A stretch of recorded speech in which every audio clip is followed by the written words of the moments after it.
Have you ever heard of something called CBDCs? They are also known as Central Bank Digital Currencies.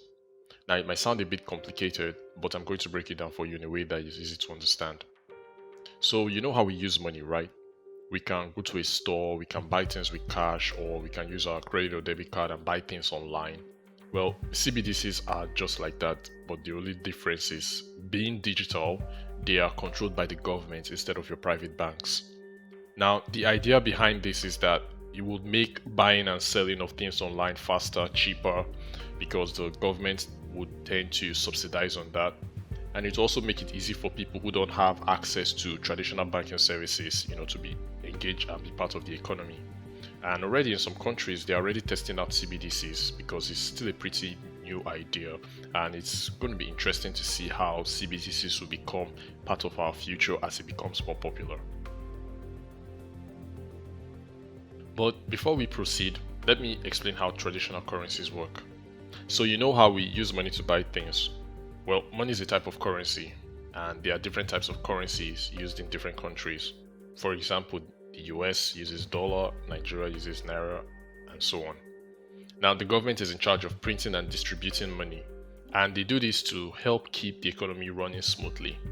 They make sure that there's enough money in circulation for people to buy the things that they need to buy, but not too much so that the money does not lose its value.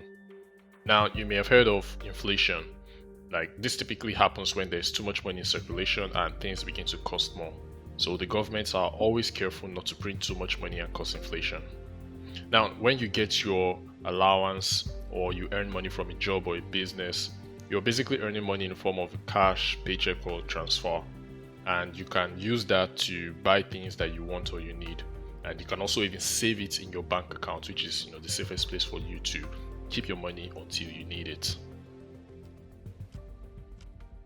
However, in the current financial system, the way we handle money has remained the same for a while now. It involves us using physical currency like notes, cash, credit cards. And with the way technology is advancing so fast, now there are different ways to access money efficiently. So traditional currencies, they are quite slow, inefficient because of your banks, and sometimes it's very expensive to make transfers. Like, imagine if you wanted to send money to somebody in another country, it could take you days before the money would arrive, and who knows how much they'll charge you on the fees. But now, where there's new technologies like blockchain and cryptocurrencies, you can imagine. But before cryptos, we had traditional currencies that are issued by governments and are backed by their respective economies. However, Bitcoin emerged because people were looking for a more secure and decentralized way to store and transfer their money. And with traditional currencies, the transactions are typically processed and verified by banks and other financial institutions, which means that fundamentally there is a central authority that is controlling the flow of this money. But on the other hand, when it comes to cryptos, it's decentralized and it's run on the blockchain that is used to verify these transactions, right? And on the blockchain, there's no central authority. Instead, the transactions are verified by a network of computers globally. Now, this makes Bitcoin more secure and transparent as anyone can see the transactions that are happening on the network. Now, Bitcoin, for example, was created in 2009 by an unknown person or a group. But the only thing we know about it is that a certain pseudonym, Satoshi Nakamoto, was responsible for this, but we can't even verify that. And it was designed to be a peer-to-peer electronic cash system that would operate without the need of a central authority. I mean, this is really great. Since then, other alternative currencies have come up with their own unique features and their use cases. Some of them were designed for faster transactions, some of them are focusing on privacy, some of them are focusing on environmental sustainability, but they all have their edge. So this begs the question, why is there a growing interest in digital currency? So far, it can be chalked down to three reasons. The first is it's decentralized, meaning that no single person or entity or government controls them. Unlike traditional currencies where your government and your central bank is in charge, with cryptos, they are decentralized, so they are not susceptible to corrupt practices since government do not have any control of them. The second is that they are cheap and they are fast. So unlike traditional banking systems that typically take days for you to be able to transfer money and they will still charge you high fees on top of that, when it comes down to cryptocurrencies. They are very fast, reliable, and cheap with lower fees. And the third is privacy, because for any transactions that you're doing on the blockchain or with cryptocurrencies, it's anonymous, it can't be traced back to you. But if you use your banks can actually record your information. Not even, they do record your information and they store it somewhere. So at any point in time, they can use that against you. They can analyze your behavior, your patterns, and be able to understand your spending habits, perhaps even sell your data, run ads to you, and the list goes on for whatever potential reasons that they can do with your data. Naturally, this poses the problem for governments. I mean, they're not going to sit back and watch Bitcoin take away their power from them. I mean, they live off of the power that they use to control people. But rather than fighting Bitcoin, they thought, well, why don't we just create our own digital currency? And so, the Central Bank Digital Currency was initiated. Now, not all governments have actually implemented this. Just a few countries have already started doing it. Nigeria, for example, and most recently, some South American countries. Now, CBDCs are regulated by the government and their value is obviously tied to the country's economy. But unlike cryptocurrencies, CBDCs are designed to be used as a form of legal tender. It is meant to replace cash. So that would mean that you can use it for daily transactions, you can buy groceries, you can pay your bills, you can send money to your friends and family. Whatever you usually did with your traditional cash, you can do it with CBDCs.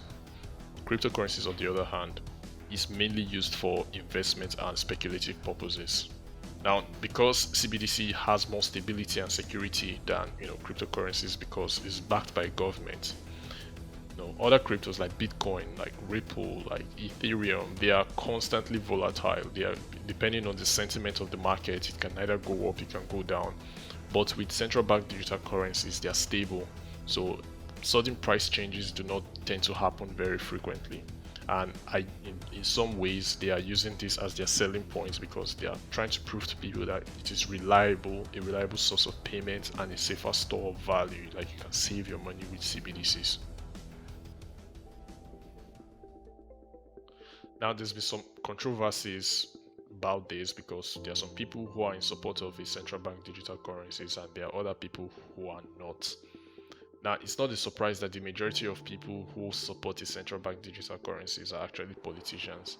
And their argument for why they support it is that it would help in terms of reducing the costs when transactions take place. So if you're transferring money from one party to another or from one country to another, there are a lot of fees that you tend to pay on that transaction, and the process might take some days. So if you're using a central bank digital currencies, they're going to subsidize it for you and make the fees significantly lower. And their second reason is that it can help them to prevent fraud and money laundering. So they would potentially reduce the risk of any sort of shady activities when it comes to money exchange. So if anyone is using it for shady practices, they can easily track them, they can flag suspicious activities and identify who are the parties involved in this exchange because they can track you. But of all this, the most important is the fact that from their point of view, they are going to be able to use it to manage inflation. So central banks would have a better control of the money supply, and because they can see how the money flows, they can easily dial up, push a couple of buttons or implement some monetary policies that would ensure that the economy is always stable. So anytime inflation is about to happen, they know exactly what to do to make sure that everything is stabilized. Now, on the flip side, there are those who do not support a central bank digital currency. And it's not surprised that people like this are free thinkers and entrepreneurs and basically people who don't want any interference of government in their business. And of all the reasons for them not wanting to use a central bank digital currency, their main issue was privacy. They do not want to have their information being held by the government because all transaction using central bank digital currency would be recorded on a central ledger. Your personal information, your financial transaction, everything is exposed to the government. So imagine if you wanted to get a job and your employer is asking you to bring your last 6 months financial record so that he can see what you're buying. How would you feel about that? What type of privacy would you then have to yourself? On top of that, they will be able to censor your purchases. So if you are buying a specific thing and the government decides they don't want you buying that anymore, they can just flag that and ensure that you never buy that again. Or if you're even seen as a threat, they can just freeze your account. So these are some of the reasons why people are not really comfortable with the idea of a central bank digital currency. Now, a lot of governments are interested in these central bank digital currencies. It's very appealing to them, and some of them are already beginning implementation phases for it already. But free-thinking individuals who don't want to be controlled by governments will find a way to pull themselves from this CBDC mania and probably opt to getting decentralized currencies like Bitcoin, Ethereum, Ripple, because even though they are very similar with central bank digital currencies, the fact that they are not controlled by any government is very, very appealing. However, the flip side of that is that anytime there is market sentiment, the volatility on these currencies can go up, down, and it can be sometimes nerve-wracking. Alternatively, they might go for stable coins that are pegged to currency. For example, you have USDT, Tether, which is pegged to the US dollar. At the end of the day, there are some benefits to using a central bank digital currency. The fees will be cheaper, the payments will be faster, but the concerns about privacy is just huge. But let me know what you think about this. Are you looking forward to a central bank digital currency, or would you prefer to stick to the cryptocurrency you already know and love? Thank you so much for listening to the end of the episode. Please be sure to let me know what you think about this new format of production, because I use your feedback to help me create better presentations for you. And if you want to stay on top of information like this, please hit the sub if you're on YouTube, or follow if you're on Spotify. And that is a wrap. You can also follow me on Instagram and Twitter at William Obiana. I try to share more educational and informational content on there, so it will be awesome to connect with you. So yeah, take care and bye bye.